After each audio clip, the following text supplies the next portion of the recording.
You're listening to the Alaska Real Estate Podcast. I'm Chris Story, your host for great adventures in real estate. We're coming to you courtesy of the Alaska Association of Realtors. On the program, Helen Jarrett, Alaska Association of Realtor President. She's just back from D.C. What's on the national agenda? Find out. Also, Nobu Hata, our resident tech guru, here with 3 things you need to know about Facebook and your business. Are you a winner, a whiner, or a wiener? Rossi will tell you on our motivational moment, right here on Alaska Real Estate. Today's show brought to you in part by Alaska USA Mortgage Company, taking pride in offering you the best mortgage professionals along with a wide variety of loan programs and competitive rates for over 30 years. A name you know and people you trust online at www.alaskausamortgage.com. Welcome, please, Helen Jarrett, President of the Alaska Association of Realtors.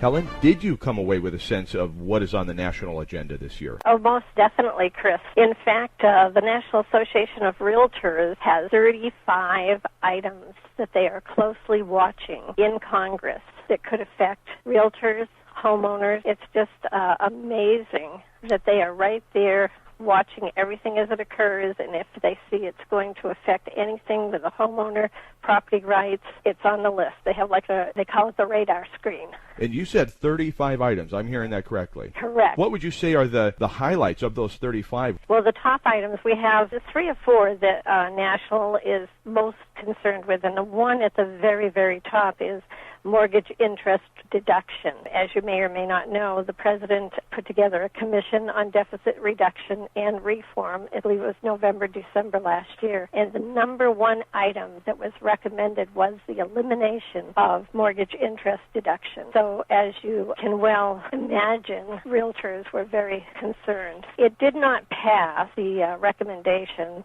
to the President did not pass in Congress, but there is another committee forming. And since that was the number 1 item on the President's Reform Committee, it's not safe yet.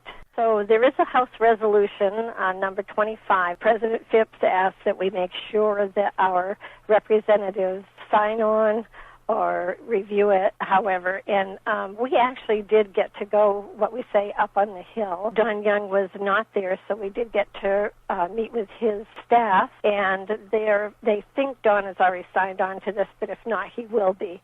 And then we also got to meet with Senator Begich and Senator Murkowski, and they both understand our concerns. The Senate is more aloof than the House. So they are more, I would say, protective of just saying, yes, we're on board. What they said to this, because it's a House resolution, it's when it comes over to the Senate, we'll take a look at it. It is possible, not in stone, but it is possible that we could lose the write-off of regular property interest and the interest on tax deductions. That is actually it's going to be one of the items that's going to be looked at from the group in Congress that are looking to cut back on the spending. And then also at the end of this year, the $250,000 to $500,000 exclusion on the personal property sale does sunset. So that is also an item that they may be. And if that goes away, then we will go back to the old standards. And that would be you have to buy equal to or more than the purchase price, or any gain you have is taxed. Well, the next big item is the government-sponsored enterprises, which is also known as Fannie Mae and Freddie Mac. Now, this is a definite.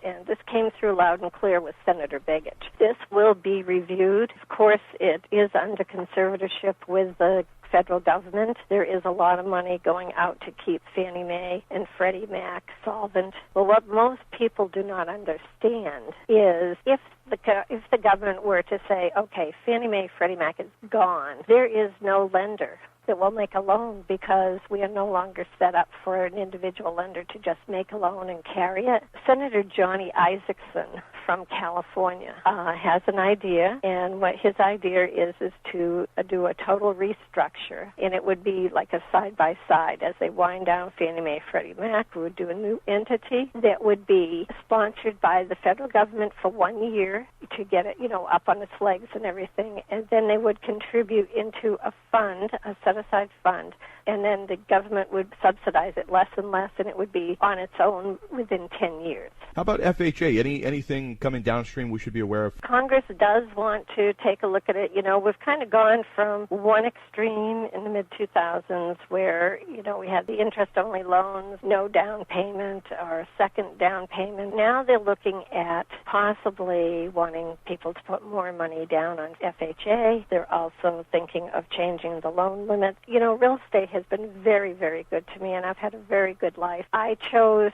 to volunteer and get involved with the association, part of it to give back since I've received so much. And it has just opened my eyes. Here we as realtors are at our desk every day and trying to make sales and do the best thing for the customers. And what our association is they're back kind of watching everything that's out there on the horizon that we wouldn't even have a clue and catch it before it comes down and affects us and the owners. Thank you so much.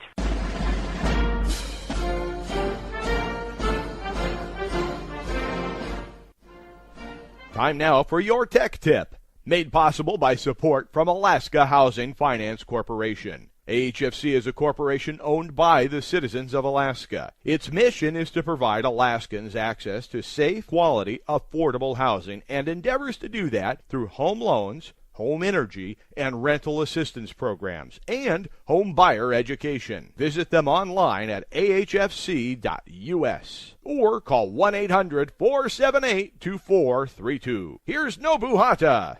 There are some typical mistakes you see realtors making on Facebook on a regular basis. Yeah, it basically boils down to three different things, and I'm glad you brought it up. And really the first one is, especially with newbies or folks who are uncomfortable with this, is to don't be afraid of what you're putting online or what you're doing on Facebook. You think about Facebook as visual email, which is how a lot of my clients view it. My clients and my friends and my family, they don't view it as a lead generation tool. What they do is use it to share. And if you think about it like email, it'll really kind of open up the doors to its ease of use. So don't be afraid. I think it's the one thing that I should be, that as agents we should be aware of is this is not going to hurt you unless you don't do anything on it that you wouldn't do via email, and you'll be okay. One of the things that I like folks to do is interact as much as possible. So which brings up the second point is we're realtors, yes, but what you need to do on it with Facebook is bring out the people person in you and interact. And what I do with my Facebook profile is I make lists and I organize as best as possible. I've got a friends and family list. I've got clients. I've got realtors, and I've got Alaska and Hawaii resources that I use. And what I do is I hide everyone and just look at what my referral base, my friends, my family, and my clients are saying online on Facebook, and I interact with them. It's in separate categories, so interaction, not just randomly, but very organized. Definitely. I'm very cognizant of the conversation, as it were, that I'm having on Facebook. And I had more than one person say, on Facebook, use Nobu as a realtor. Thanks for that. Thanks for the advice about the real estate stuff the other day, Nobu. And it's that kind of interaction that is a gold mine for us as realtors online. Number one, don't be afraid. Use Facebook as visual email. Number two, interact and create lists and be organized. What's the third piece of our Facebook puzzle? Staff it with the listings. And I know as realtors, our one value proposition that we think that we've got is our listings, because we think that everyone wants to see it. But I can guarantee you that no one I know for sure goes onto Facebook to specifically look at homes.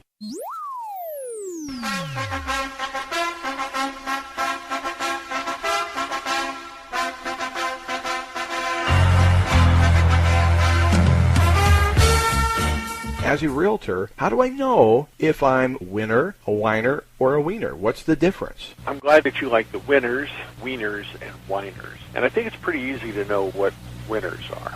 It's always the same. They work their fool face off. They spend more hours.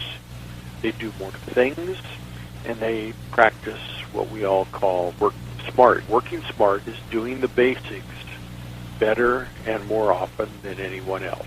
It's interesting. I watch all these people, the whiners, the 70% who really don't do anything. They've never really done anything. 70% who are the whiners. Why whiners? Because they never accept personal responsibility. You've heard of, oh, the market's so bad. Oh, nothing sells. There are no buyers. Oh, wait to hear what my broker did now. Okay, so we know who the winners are. We know who the whiners are. And the ones that are really caught now are those that I classify as the wieners. I've got to hear this. How do you classify the wieners among us? Now, the wieners, they're like that Oscar Mayer. They're in that casing, that skin. They're cast. They're formed. This is the way it's always been. This is the way we're going to do it. They refuse to change or adapt to new things.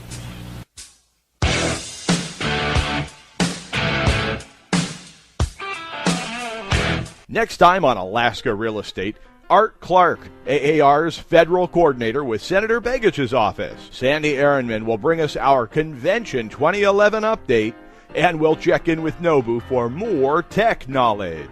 Miss a minute, you could miss a million right here on the greatest show on earth.